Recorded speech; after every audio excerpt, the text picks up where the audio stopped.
You keep losing certain battles for a reason that has nothing to do with intelligence. You are assuming everyone is playing by the same rules. You believe that if you are honest, other people will be honest. If you keep your word, they will keep theirs. If you avoid politics, they will leave you out of politics. If you explain your intentions clearly, they will stop misunderstanding you. If you treat people fairly, they will eventually recognize your fairness and respond in kind. Sometimes they will. Sometimes they absolutely will not. Some people do not enter a relationship, workplace, negotiation, friendship, family conflict, or social hierarchy asking, "What is fair?" They ask, "What can I get away with?" They study hesitation. They notice guilt. They test boundaries. They watch what makes you react. They learn how easily you can be pressured, flattered, provoked, isolated, rushed, or made to explain yourself. And if you insist on behaving as though everyone is motivated by goodwill, you become easy to predict. That is the problem. The lesson is not that you should become dishonest. The lesson is that morality without awareness can become self-sabotage. Machiavelli understood a brutal feature of human behavior. People do not always respond to virtue by becoming virtuous. Sometimes they respond to virtue by identifying where you will refuse to defend yourself. That does not mean you need to become cruel, deceptive, or manipulative. It means you need to stop confusing goodness with helplessness. You can have principles without being naive. You can be generous without being easy to exploit. You can be calm without being passive. You can be honest without revealing everything. You can forgive someone without giving them the same access twice. And you can refuse to play dirty while still learning how dirty games work.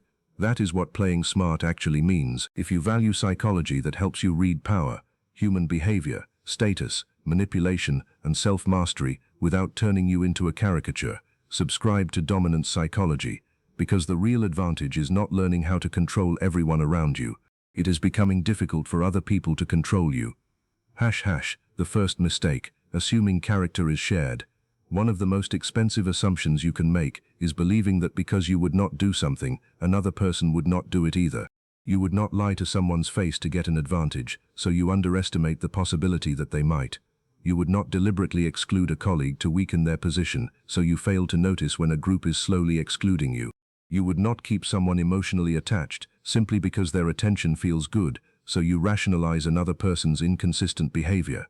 You would not use private information as leverage, so you overshare with someone who quietly collects details they may later use. This is projection. Projection is not only a psychological defense mechanism. In everyday life, it is also a strategic weakness. You use your own internal standards to predict people who may not share those standards. Then you are shocked when they behave according to their character instead of yours. This is where a Machiavellian perspective can be useful without becoming cynical. Do not judge people primarily by what you would do in their situation. Judge them by what they repeatedly do. That distinction sounds obvious, but many people resist it because behavior can be emotionally inconvenient. You may want to believe the person you love is loyal. You may want to believe your manager is fair. You may want to believe your friend is happy for your success. You may want to believe your relative only made that cutting remark because they were stressed. You may want to believe the person who keeps crossing your boundaries simply doesn't understand. Sometimes that explanation is correct.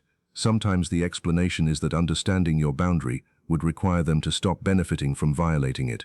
People are often remarkably intelligent about rules that cost them nothing, and strangely confused about rules that limit their access to you. Pay attention to that. A boundary someone cannot understand after the fifth explanation may not be a communication problem. It may be an incentive problem. This changes how you respond. If the issue is confusion, explanation helps. If the issue is entitlement, explanation becomes fuel for another negotiation. You must learn to tell the difference. The person playing games wants you trapped in interpretation. They want you asking, what did they mean? A smarter question is, what pattern does this behavior create? Patterns reveal incentives. If someone is warm when they need something and distant when you need something, the pattern matters. If someone insults you, then hides behind humor, the pattern matters. If someone repeatedly waits until the last moment to pressure you into decisions, the pattern matters. If someone constantly creates ambiguity, then benefits from the ambiguity, the pattern matters. You do not need to diagnose them. You do not need to call them toxic, narcissistic, Machiavellian, manipulative, or insecure. You need to understand the structure, who benefits, who pays, what happens repeatedly, what happens when you say no, what happens when you stop chasing, what happens when you ask for clarity, What happens when the same standards are applied to them? A person's reaction to limits often tells you more than their behavior when everything is going their way. Many people appear kind when kindness costs them nothing. Power reveals more. Frustration reveals more. Competition reveals more. Scarcity reveals more. Being denied reveals more. And once you begin watching people under those conditions, you stop needing to guess so much. Fairness is not a strategy. Fairness is a principle. It is not a complete strategy. This distinction matters because some people believe being fair means treating every person, every situation, and every conflict the same way. That sounds noble. It is also irrational. You do not respond to a misunderstanding the same way you respond to deliberate deception. You do not respond to a good faith disagreement the same way you respond to someone repeatedly moving the goalposts. You do not give a trustworthy person and an untrustworthy person identical access to your private life. You do not negotiate with someone who respects agreements the same way you negotiate with someone who treats agreements as temporary obstacles.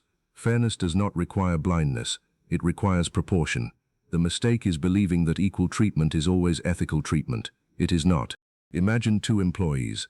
One consistently meets deadlines, takes responsibility, and communicates honestly. The other repeatedly blames others, withholds information, and manipulates expectations. Would it be fair to trust them equally? No. Equal trust would actually punish the reliable employee and reward the unreliable one. Trust should be calibrated to evidence. So should access. So should influence. So should forgiveness. So should patience. This is where many people become vulnerable. They are so afraid of becoming unfair that they refuse to discriminate between patterns. But discernment is discrimination in its original sense, the ability to distinguish. You must distinguish between mistakes and strategies, between weakness and malice, between insecurity and manipulation, between someone who fails once and someone who repeatedly creates the same failure because it benefits them. You do not need to become suspicious of everyone. You need to stop giving everyone the same level of confidence. There are people you can trust with your plans, people you can trust with your feelings, people you can trust with money, people you can trust under pressure, people you can trust only when incentives align, and people you should not trust with anything important. Wisdom is knowing the category. Naivety is pretending the categories do not exist. Never negotiate against yourself. One of the cleanest ways people lose power is by revealing their position before anyone has demanded it. They over-explain. They offer concessions nobody requested. They disclose anxiety. They announce how badly they need the opportunity. They show the maximum they are willing to pay. They reveal the minimum they are willing to accept. They tell people exactly what they fear losing. Then they wonder why the negotiation shifts against them. This happens in business, but it also happens socially. Someone asks, "Are you free Friday?" Instead of saying, "Maybe, what's up?" you explain your entire schedule. Someone asks why you cannot do them a favor. Instead of saying, "I can't this time," you provide 6 reasons. Someone pushes a boundary. Instead of repeating the boundary, you begin defending whether you are allowed to have it. This is how the conversation changes. You stop communicating a decision. You begin applying for permission, and once you apply for permission, the other person becomes the judge. That is a subtle loss of status. You need to understand that excessive explanation often signals insecurity more loudly than the words themselves. When you explain too much, you imply that your decision is weak enough to be overturned. Then the other person starts attacking your reasons. "I can't stay late because I have plans." "What plans?" "I need to see my family." "You saw them last week. I promised them." "Can't you change it?" Now you are defending your life in court. The original issue was simple. You were unavailable. But you converted your unavailability into a debate. Playing smart means learning the difference between communication and self-justification. You owe clarity, where clarity is appropriate. You do not owe endless argument. This is one reason silence has power. Not theatrical silence, not passive-aggressive silence, not refusing to communicate because you want someone to suffer. Strategic silence means resisting the urge to fill every gap with information that weakens your position. A pause creates space. Space lets you observe. When someone asks a loaded question, you do not need to answer immediately. When someone provokes you publicly, you do not need to defend yourself in the first 10 seconds. When someone makes an offer, you do not need to show excitement instantly. When someone accuses you unfairly, you do not need to unload your entire emotional history trying to prove you are a good person. You can ask, "What exactly are you accusing me of?" Now they must become specific. You can ask, "What outcome are you looking for?" Now motives come forward. You can say, I'll think about it. Now urgency loses control over you. The person who can tolerate silence often discovers what the other person was hoping they would reveal. Emotional control is strategic control. Most games work through emotion, not logic. Emotion. A manipulative person does not always need you to believe a false idea. They only need you to feel something strongly enough to act before thinking. Guilt works that way. Fear works that way. Flattery works that way. Anger works that way. Jealousy works that way. Urgency works that way. Shame works that way. Provocation works that way. If someone knows exactly which emotion makes you lose judgment, they have found a lever. That does not mean emotions are weaknesses. Emotions are information, but information is different from command. Anger can tell you a boundary was crossed. It does not automatically tell you what the smartest response is. Fear can tell you there is risk. It does not automatically tell you that retreat is the best move. Guilt can tell you that you violated your values. It can also be triggered simply because someone dislikes your boundary. You must separate the signal from the instruction. This is one of the deepest forms of self-mastery. You feel the emotion fully enough to learn from it, but you do not hand it the steering wheel. People who cannot regulate themselves become strategically transparent. You can predict them, insult them, they react, ignore them, they chase, praise them, they trust, threaten withdrawal, they panic, create urgency, they comply, question their identity, they prove themselves. This is how people get maneuvered. Not because they are stupid, because they are programmable. The goal is not to become cold. The goal is to lengthen the distance between stimulus and action. A colleague sends a disrespectful message. Your first impulse may be to respond immediately. Do not. Read it again when your nervous system is quieter. Ask what response improves your position. Maybe you need to correct the record. Maybe you need to document the pattern. Maybe you need to move the conversation into a formal channel. Maybe you need to speak directly and privately. Maybe the smartest move is no emotional engagement at all. The same insult can require 5 different responses depending on context. This is why reactive people lose even when they are morally right. They focus on expressing the truth. Strategic people focus on producing the right outcome. Those are not always the same thing. Stop showing people exactly where to press. Everyone has pressure points: status, belonging, approval, respect, fear of abandonment, fear of looking weak, fear of being misunderstood, fear of missing an opportunity, fear of disappointing people. There is nothing shameful about having these. The problem begins when someone else understands your pressure points better than you do. Then they can press them almost invisibly. Suppose you have a deep need to be seen as generous. A skilled manipulator does not need to demand directly. They can say, "I thought you were the kind of person who helps people." Now the request has become an identity test. If you refuse, you are not merely saying no, you are defending your self-image. That is powerful leverage. Suppose you need to be seen as intelligent. Someone challenges your expertise publicly. You might waste an hour proving yourself to someone who never intended to learn from you. They were not debating the subject. They were controlling your attention. Suppose you fear losing people. Someone repeatedly threatens distance whenever you resist them. They discover that withdrawal makes you compliant. Now the relationship becomes a behavioral conditioning system. You chase whenever they pull away. They learn that pulling away works. Playing smart requires brutal self-awareness. What can someone say that makes you abandon your own judgment? What kind of rejection makes you behave desperately? What accusation can force you into explanation? What compliment makes you ignore red flags? What type of person makes you want to impress them? Where do you become predictable? Those are the places you need discipline. Not because vulnerability is bad, because unexamined vulnerability becomes a handle. Once you know your handles, you can stop giving other people automatic access to them. Believe incentives before promises. People explain themselves beautifully. That is why intentions are often overrated. You need to watch incentives.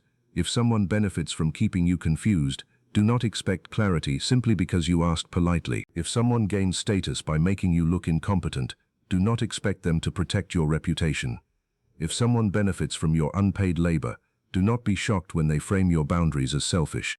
If someone gets emotional security from keeping you available while refusing commitment, do not assume their mixed signals are accidental. Incentives do not determine behavior perfectly, but they predict more than many people want to admit. This is one of the reasons power structures can make decent people behave badly. A system rewards certain behavior. People adapt. The workplace rewards visibility more than competence, so some people learn to perform productivity instead of producing. A social group rewards gossip, so members learn that secrets purchase belonging. A relationship rewards withdrawal, so someone learns that silence wins concessions. A family rewards the loudest person, so conflict becomes a strategy. You can spend years blaming individual personality while ignoring the reward system. Ask a better question. What behavior is being rewarded here? Then ask the second question. What am I rewarding? This one is uncomfortable.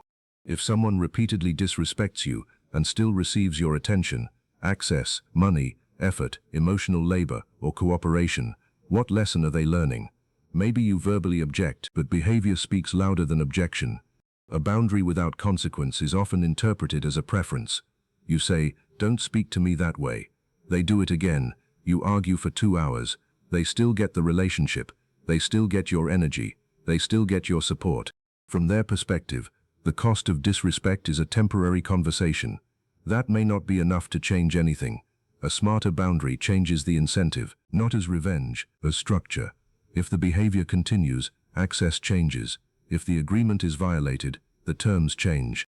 If trust is broken, trust decreases. If someone repeatedly wastes your time, your availability becomes more limited. You do not threaten endlessly. You alter the conditions. That is how reality teaches what words could not. Reputation is a form of power. People do not interact only with who you are. They interact with who they believe you are. That difference matters. Reputation affects how your silence is interpreted. It affects what people attempt. It affects what they expect you to tolerate. It affects whether your boundaries are taken seriously. It affects whether your mistakes are seen as accidents or evidence. Machiavelli paid close attention to appearances because political life is shaped by perception. Modern life is no different. You may be highly competent, but if you repeatedly present yourself as uncertain, people may treat you as uncertain. You may be generous, but if your generosity has no limits, people may slowly treat it as obligation. You may be calm, but if you never confront anything, people may interpret your calm as fear. You may be private, but if you never communicate, people may fill the vacuum with assumptions. Reputation is not about pretending to be something you are not. It is about understanding that visible behavior trains people how to categorize you.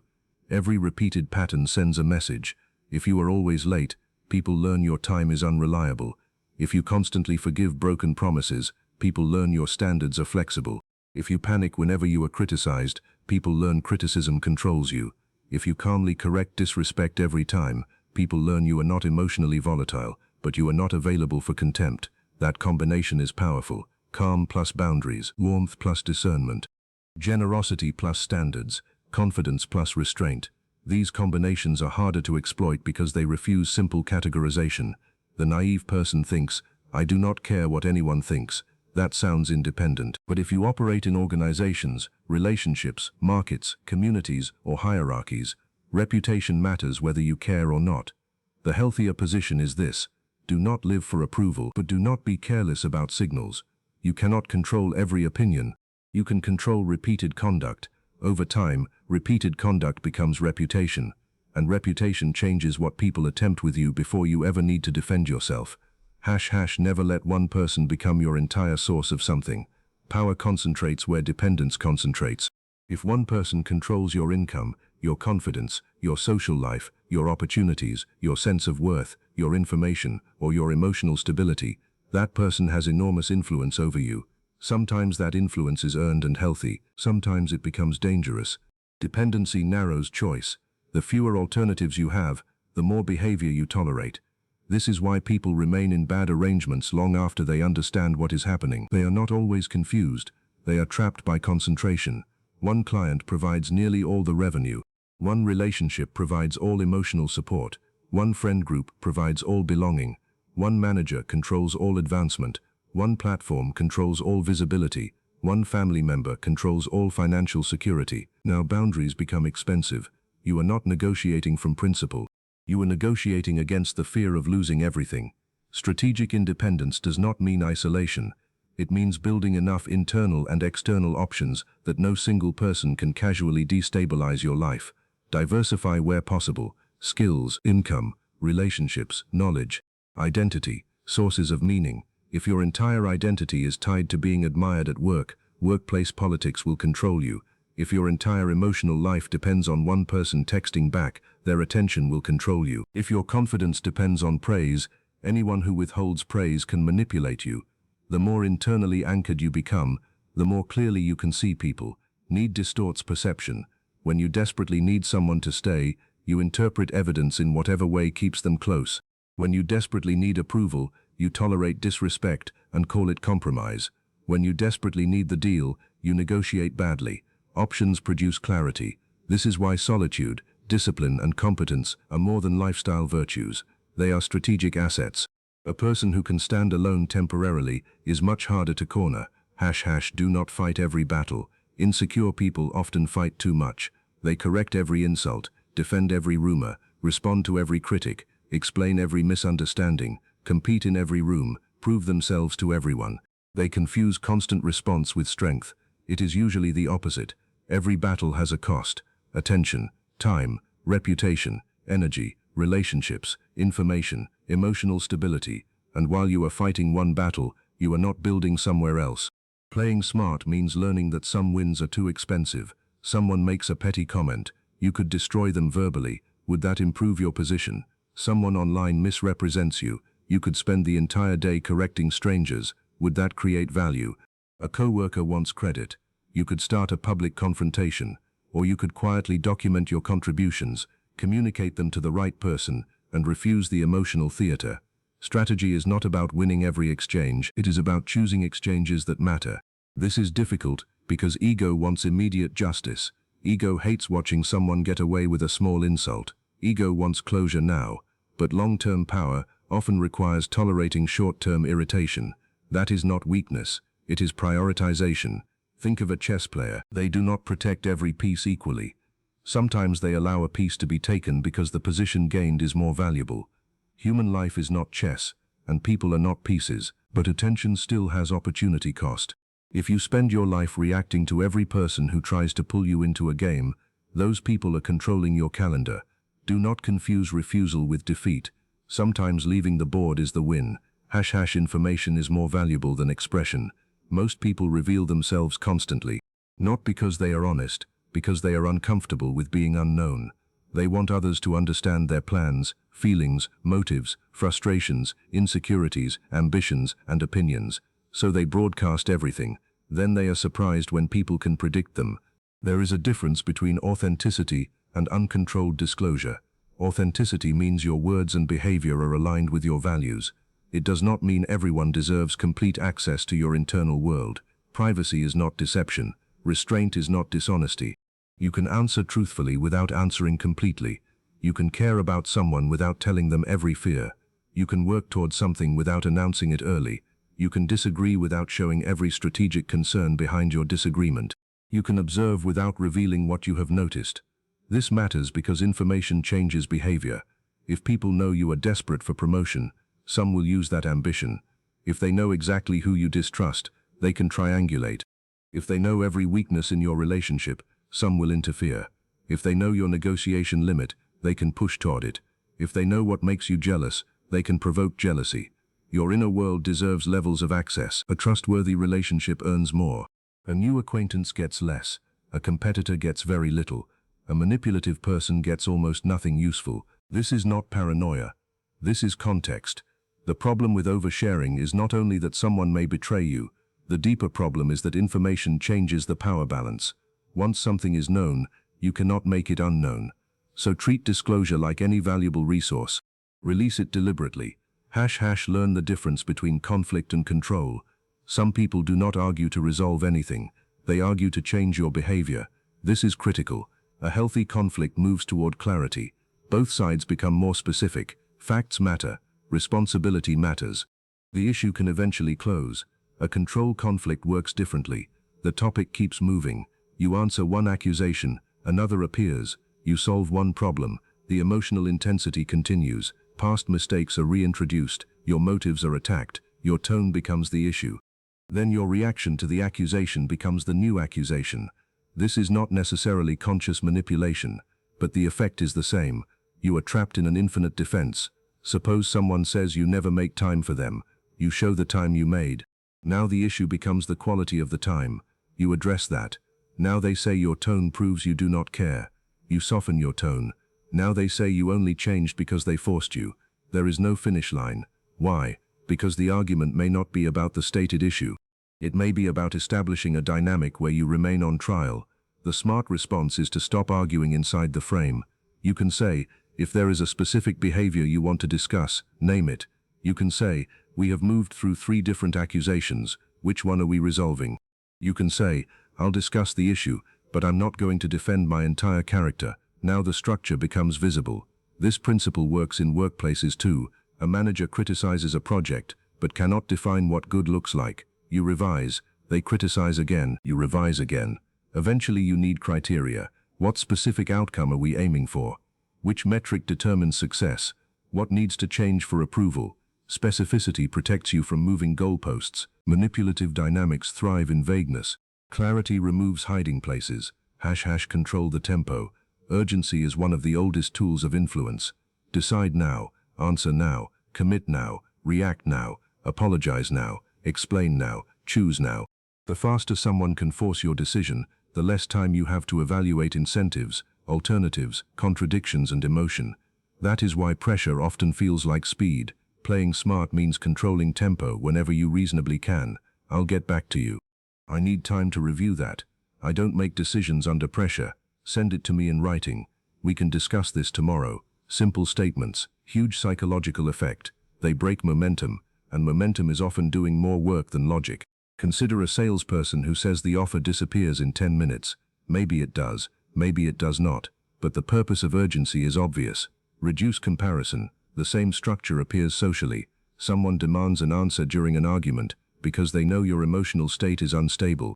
Someone asks for a major favor while you are surrounded by people because social pressure makes refusal harder. Someone introduces a new condition at the last minute because they hope you are too invested to walk away. Tempo matters. The person who controls time often controls quality of judgment. Do not let someone else's urgency automatically become your emergency. # use distance to see clearly. Proximity distorts judgment. When you are emotionally inside a situation, you often cannot see its structure. You experience each incident separately. Today they apologized. Tomorrow they lied. Then they were wonderful for 3 days. Then they disappeared. Then they returned with a beautiful explanation. From close range, each moment feels unique. Distance reveals the cycle. This is why temporary withdrawal can be useful, not as punishment, not to manipulate someone into chasing you, to recover perspective. When you stop reacting for a few days, what happens? Do they respect the space? Do they escalate? Do they become suddenly charming? Do they recruit other people? Do they punish you? Do you feel relief? Do you notice how much energy the dynamic consumed? Distance converts emotion into data. The same is true with workplaces and social groups. Take one psychological step back. Stop trying to win every interaction. Observe alliances. Observe who speaks when power enters the room. Observe who changes personality depending on status. Observe who gives credit. Observe who withholds it. Observe who brings solutions privately and criticism publicly. Observe who only becomes friendly when they need access. Observation is difficult when you are desperate to participate. This is another reason solitude has strategic value. When you can spend time alone without collapsing into loneliness, your threshold for bad company rises. You stop bargaining with yourself to preserve weak relationships. You stop interpreting every invitation as proof of belonging. You stop trying to earn entry into rooms that drain you. Solitude gives you leverage over social pressure. You no longer need every table, and the person who does not need every table chooses better tables. # be difficult to provoke, not difficult to deal with. Some people misunderstand strength and become unnecessarily rigid. They think playing smart means becoming cold, secretive, combative, suspicious and unreadable. That creates a different weakness. If people cannot work with you, trust you, predict your basic values, or communicate with you, you destroy useful relationships. The goal is not to become difficult. The goal is to become difficult to manipulate. Those are completely different. A strong person can be easy to cooperate with. They are clear, reliable, calm. They keep agreements. They listen. They apologize when wrong. They change their mind when evidence changes. They give credit. They communicate expectations. But when someone tries to pressure, bait, shame or confuse them, something changes. They slow down. They become precise. They stop giving emotional rewards. They document. They ask questions. They reduce access if necessary. They do not become chaotic. This distinction matters because some people leave naivety and swing too far into cynicism. They become obsessed with dominance. Every interaction becomes a contest. Every disagreement becomes disrespect. Every compromise becomes weakness. Every kindness becomes manipulation. That is not wisdom. That is insecurity wearing armor. Real strategy preserves cooperation where cooperation is possible. You want trustworthy people to enjoy dealing with you. You want manipulative people to find you frustrating. That is the correct balance. Never reward tests you want to stop. People test boundaries, often subtly. They ask for a little more than agreed. They make a slightly disrespectful joke. They arrive late and watch your reaction. They cancel at the last minute. They interrupt. They borrow and delay returning. They share something private. They push for information you did not offer. They see what happens. Sometimes the test is unconscious, sometimes deliberate. Either way, your response teaches them. The important word is not punishment, it is calibration. A small violation does not always require a dramatic confrontation, but it should provide information. If someone makes a disrespectful joke, you can say calmly, "Don't speak to me like that." Then continue. No lecture, no explosion, no nervous laughter. Now watch. A healthy person usually adjusts. An entitled person often argues with the boundary. "You're too sensitive. I was joking. Everyone else is fine with it." Now you have more information. The first event was the test. Their response to your boundary is the diagnosis of the relationship structure. Do not make the mistake of believing boundaries are mainly about changing people. They are mainly about revealing people. A boundary tells you who respects your autonomy. It also forces you to discover whether you respect your own. Because if you announce consequences you never enforce, the lesson turns against you. You teach them that your words are decorative. Say less, enforce more, calmly. Stop competing where the game is rigged. Sometimes the smartest move is recognizing that the environment itself rewards the wrong things. You cannot out-honest a system that rewards dishonesty if the people enforcing the system are committed to dishonesty. You cannot win a popularity contest by assuming merit alone will decide it. You cannot build trust with someone whose strategy depends on keeping you insecure. You cannot negotiate fairly when the other side can violate every agreement without consequence. There are games you should not play. This is one of the most overlooked lessons in strategy. People often focus on tactics because tactics preserve the fantasy of control.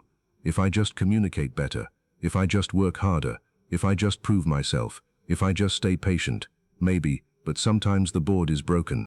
The boss rewards loyalty to themselves, not performance.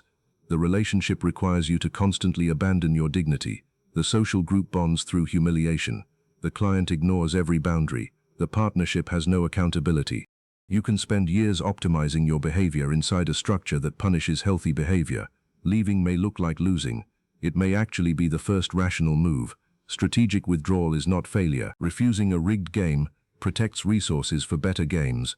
Natobonames, dominchen renind hoga point kill, banam mind, wedom I no nind, nanan men pan benine, pombinen. Now, this is exactly why anger can be dangerous. It narrows perception, it reduces nuance, it makes irreversible action feel urgent. And people who play games often understand this. They provoke you into making the mistake they need. A workplace rival cannot remove you directly, so they bait you into an emotional outburst. A manipulative partner pushes until you say something extreme, then focuses entirely on your reaction. An online provocateur wants engagement, not truth. A negotiator insults your position so you become determined to prove them wrong and accept a bad deal. Do not give people control through provocation. Your anger is yours. Your action is also yours. Separate them.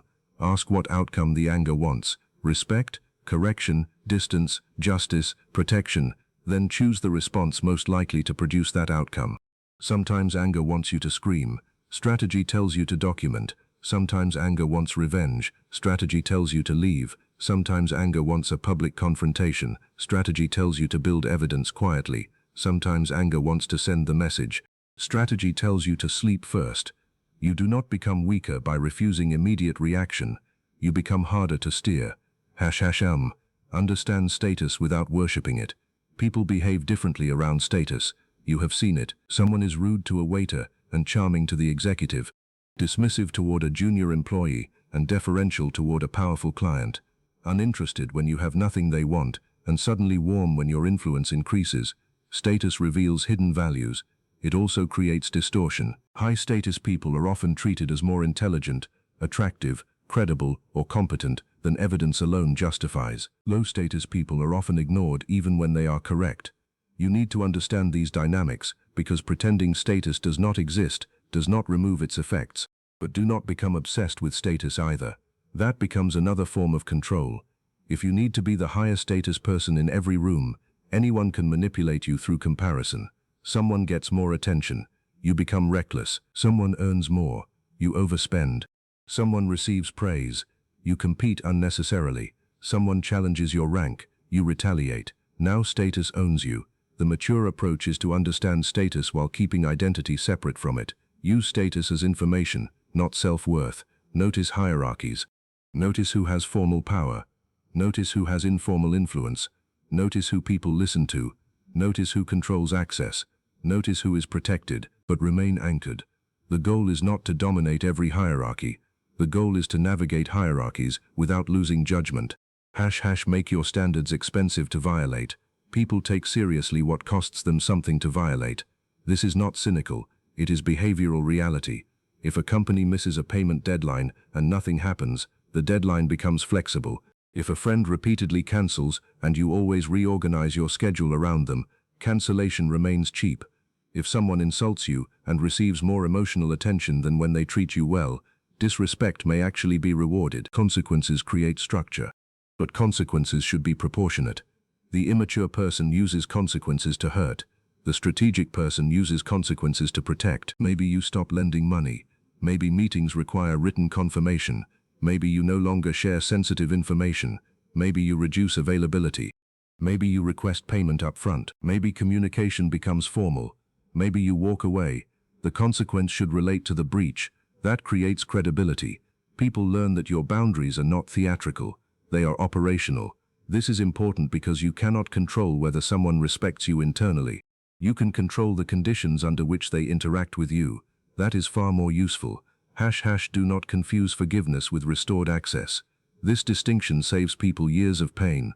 Forgiveness is an internal decision. Access is an external decision. They are not the same. You can release resentment and still conclude that someone is unsafe.